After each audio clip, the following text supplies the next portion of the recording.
All right, well, welcome to another episode of the Quorum Forum. My name is Kelly Milligan. With me is my partner, Mike Barry. This is our first half market update 2025, and what a year it's been. Wow. It really has been. It's been pretty exciting, eventful, and everything else, but if you weren't watching what happened, you could have missed the whole thing and not knew anything happened at all. So I've got the updates for you as of the time of this filming, which is June 20th. The S&P 500 is up 1.5%. The aggregate bond index is up just short of 3%. Oil is up almost 7%, and that's a recent development. We'll get into our thoughts about all this, including tariffs, inflation, the big beautiful bill, geopolitics. There's a lot to discuss, but why don't we start with tariffs? Well, what started out this year with a lot of anxiety about tariffs globally, what transpired was there was a lot of concern that tariffs were going to be extremely high and having huge impacts on not only businesses but global commerce overall, as well as our relations with other countries. It seems to have moderated quite a bit as far as the rhetoric going back and forth on this over the last couple of months, and has come to the point to where it doesn't seem to be having as big an impact as we had originally thought it might, and the markets are reflecting that. Well, inflation came in at 2.3%. Unemployment came in at 4.2%. Just last Wednesday on June 18th, the Fed met and decided against doing anything with interest rates, mainly because they don't think they have enough data. And even with the White House giving a lot of pressure for them to lower interest rates, they've remained firm and tried to stay out of politics, which is what they're supposed to do. In the past, this Fed has sometimes been complacent and been reactive, but I think in this case they're actually doing the right thing. If you remember last year, in 2024, there was estimates of up to 12 to 15 rate cuts during the course of the year. There ended up being 2. The pundits and a lot of the economists out there with their ideas of what should happen and what the Fed should do were completely wrong. And it turned out the Fed was actually right. And we're looking at what has happened since the beginning of this year, and even along with the turmoil that happened with some of the tariff tantrums around the world and other exogenous events such as the Iran-Israeli war. We have a yield curve that actually is moving in a very healthy upward range, which isn't indicative of something you would see with either a recession coming. It isn't indicative of something that you would see with super high inflation coming down the pike. With all this happening in the near term, we've actually seen very strong corporate earnings. We've seen rising corporate profit margins along the way. And we currently have still a very large amount of cash sitting in reserves in money markets around the globe. So we see that as very bullish. Now, all that being said, the market is currently pricing in 2 rate cuts between now and the end of the year, 1/4 point each. It'll all be data dependent. So there was talk earlier in the year about rising chance of recession. What do you think about that? Looking at the numbers that are coming in, we're actually seeing job growth, which was at least ahead of what was estimated. We're seeing low inflation, strong earnings, rising profit margins, which you don't really see going into a recession. And even some of the impacts from tariffs that have gone into place since the beginning of the year, it looks like there's a couple of things that are happening that go along with that. Companies that are exporting into other countries are actually saving some money on tariffs as a result. So even though there's higher tariffs coming in, there's actually lower tariffs going out too that benefit some companies. It's kind of shifting around in different parts of the economy. But overall, it hasn't had the kind of impact that was feared. And we're coming up on the 90-day pause, which ends on July 18th. So we'll see where those shifts ultimately work out. And there's been a lot of tariffs in the past, and this isn't the only administration that's done it. They've just been a lot more vocal about it. Companies adjust around it. Economies adjust around it. It does take some time for it to happen. Earlier this year, we saw a reflex in the market where the markets pulled back actually over 25%. In case you weren't watching, that did happen. If you look at your portfolios now, we're back to where we started. But there was a huge amount of volatility and fear that was drawn into the market because of this. So a lot of that adjustment may have already occurred. Now that might have not been all from tariffs. We also had a huge credit downgrade of the United States government. That's true.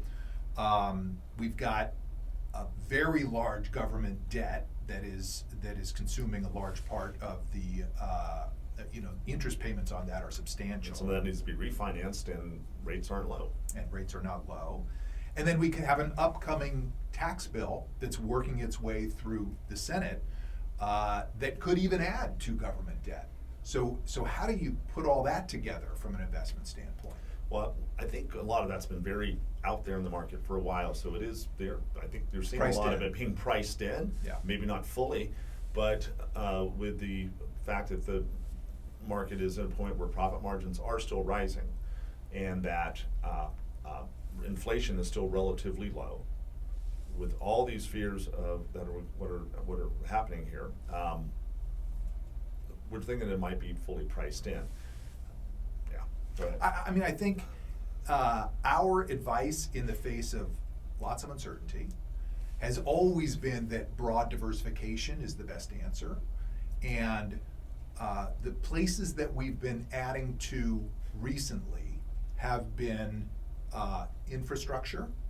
So looking at what we're going to need to spend money on in the United States, things like energy, pipelines, things like toll roads, things with contractually guaranteed revenue streams. Power generation. We've also been adding to international. So international stocks, particularly developed market stocks, tend to be very high quality companies trading at a low multiple relative to their U.S. counterparts, and tend to pay higher dividends. And who would have guessed? You would think it would be just as much turmoil in international markets, if not more, but they've underperformed quite a bit for the last decade. And for the first time, even though they had a reasonable year last year, are outperforming U.S. markets considerably this year. You know, you have companies in Europe, for example, that have dividend payments of over 5%, because they were so lowly valued compared to the rest of the markets. That's one of the reasons why our clients' experience in their portfolios is that we allocate to many different areas. It's not just stocks and bonds. We use different types of fixed income instruments in our bond portfolios. We use a variety of different stock exposures: large cap, small cap, mid cap, international, value stocks, growth stocks. We don't try to follow trends such as just weight towards only the S&P 500 or weight only towards technology. We spread it around quite a bit, and as a result, when we go through times like this, we don't get as much volatility. And one of the other areas that we have made a pretty large allocation to over the last several years is alternative investments. So we invest a lot in non-public markets or not typical type of investments that allow us not only to take advantage of being able to invest in things such as infrastructure or private real estate or private equity and private credit. The prices on these don't necessarily follow what happens in the public stock and bond markets, which reduces volatility in our clients' overall portfolios. That just helps smooth things out as you're facing this kind of uncertainty. So last topic, and then we'll wrap it up. We've had a ton of geopolitical uncertainty. How do you deal with these short-term headlines, and what do you think investors should do when they see, Iran and Israel in a massive conflict? The United States could get sucked in. I mean, how do you react to that? Well, war is an awful thing, and it's something that happens. Markets have historically actually faced pretty well through that. I hate to say it, but it does create some types of opportunities for other types of industries and whatnot globally. And it depends on what the cause and where the geography is of it. In this case, it's in the Middle East. And usually when that happens, you see huge spikes in oil prices, big disturbances in energy costs and flows around the world. Iran has been isolated from the world oil market. They pretty much have been selling to China, and that's it. At a big discount. At a big discount. It probably is not that disruptive. And also in the last couple of months, there's been very large trade agreements made within the Middle East, within Saudi Arabia and other countries, capital investments, where the relationships between our country and those countries is actually solidified quite a bit and improved overall, where it doesn't, we're not, even the oil prices have spiked recently, and they should, just because of possible, because of the unrest there could cause disruptions in how oil is transported and moved. But the amount of oil and the access to it is not going to be interrupted likely, even if this war continues to escalate. And the United States can be a swing producer there. Absolutely. Yeah. So let's wrap up here. There's lots to watch. There will be lots of headlines. I think our advice, though, is consistent, which is stay diversified and stay focused on your long-term goals, not the short-term day-to-day movements of the market or what the headline of the day is. As always, your team here at Quorum Private Wealth is ready to help answer your questions. So please don't be a stranger. Give us a call whenever that comes up. And we'll see you here on the next episode of the Quorum Forum. Take Thanks care. for watching. Stay safe.